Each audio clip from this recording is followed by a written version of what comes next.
Hello my dear friends and welcome to StudyIQ. I am Joy and today in this lecture we will discuss about the income transfer policy and the advantages of income transfer policy in the agricultural sector.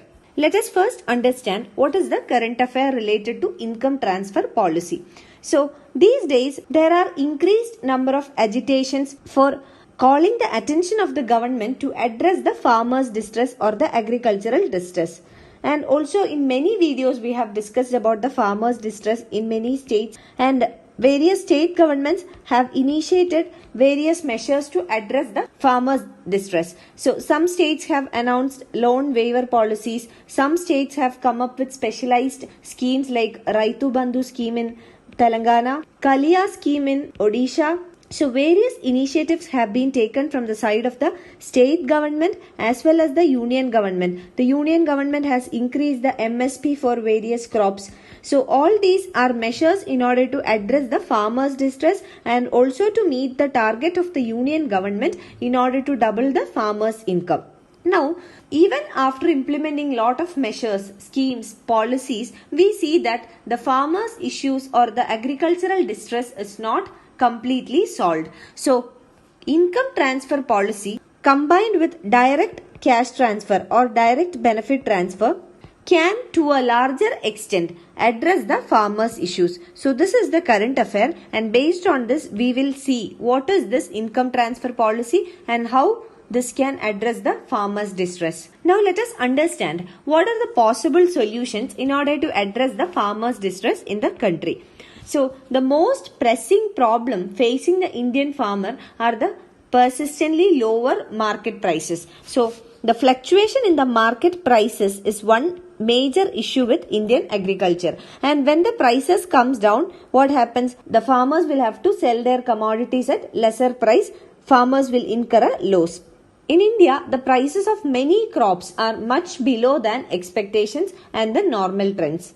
And in most of the cases, even when the prices in the market are high, farmers will not get remunerative prices. This is because of the role of middlemen or because of the unorganized supply chain in the country. So, finally, the sufferers are the farmers. They are not getting remunerative prices for their produce. So, a solution lies in holistic and broad-based agricultural market reforms. So, what is this holistic and broad-based agricultural market reforms?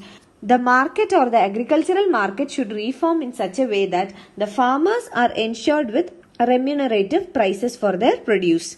And in order to bring in a holistic and broad-based agricultural market reform, many steps can be taken. For example, removing the monopoly of the APMC.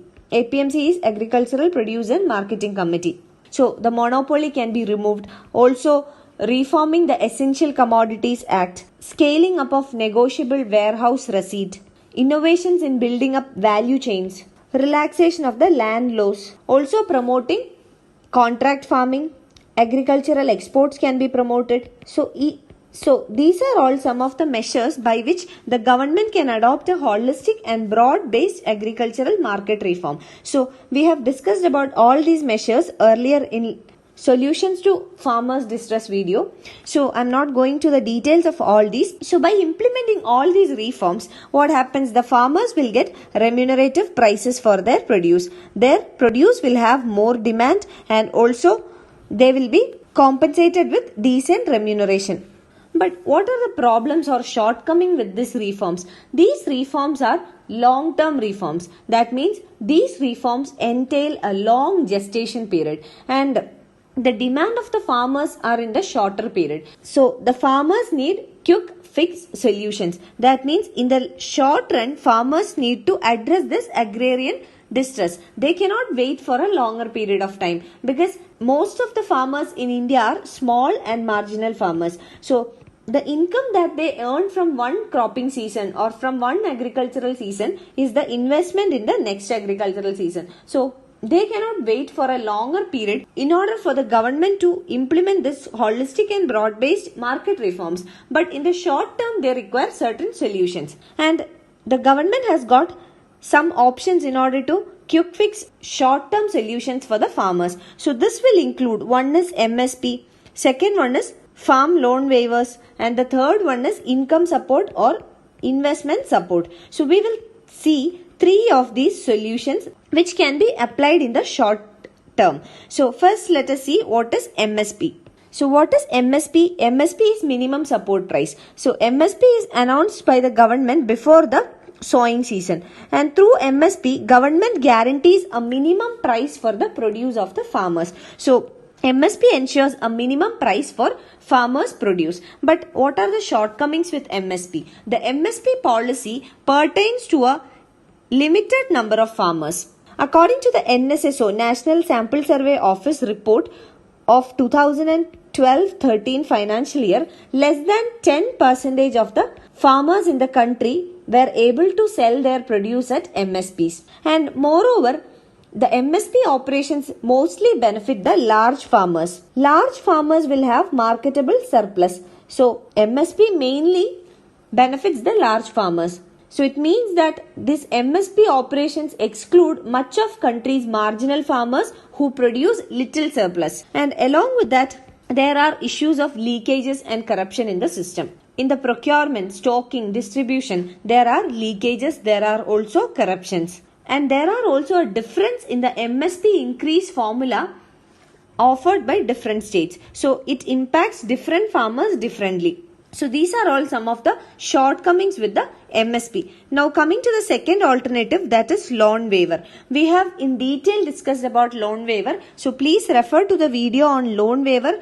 for understanding an in-depth analysis of loan waivers, how it solves farmers' issues, and moreover how it is harmful for the fiscal consolidation of the country and how it creates an inequality and indifference among the farmers, etc. So please refer to the video on loan waivers for detailed analysis of loan waiver. Now briefly coming to the loan waiver, according to NABARD, that is National Bank for Agriculture and Rural Development, NABARD's Financial Inclusion Survey. The Financial Inclusion Survey was held between July 2015 and June 2016. So according to the Financial Inclusion Survey of NABARD, around 43.5% of all agricultural households took loans. So these loans can be either from formal financial institutions or from informal financial institutions.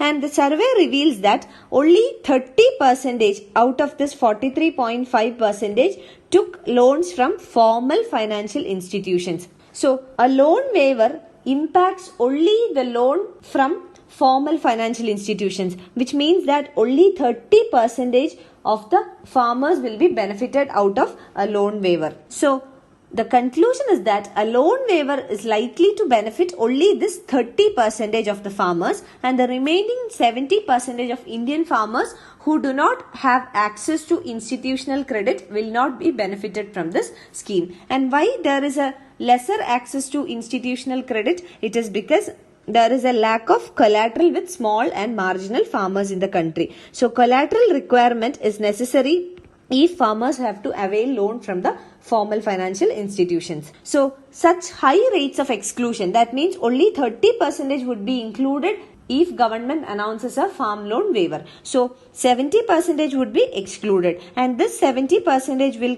constitute the majority. So a high rate of exclusion is the most important factor for the failure of farm loan waiver schemes. So from both these examples, one is that of MSP and the second one is that of loan waiver. From MSP, it is understood that MSP benefits only around 20% of the farmers, and loan waivers, it benefits around 30% of the farmers. And even among this 30%, it is important to note that it is the richest class of the farmers, because those are the farmers who have collateral, who can avail credit from institutional sources. And in case of MSP also, it benefits richer farmers because they have more marketable surplus. So in both these cases, in MSP as well as in loan waivers, the farmers who are richer or the upper strata of the agricultural sector is benefited out of both the schemes. And considering the limited reach of both the schemes, MSP as well as the farm loan waivers, both these schemes cannot solve the agrarian distress or farmers' distress. Now, what is the third option that is left out? That is income support or investment support schemes. So the problems can be resolved by a better income support or investment support. An example of an income support scheme is the Raitu Bandhu scheme in Telangana.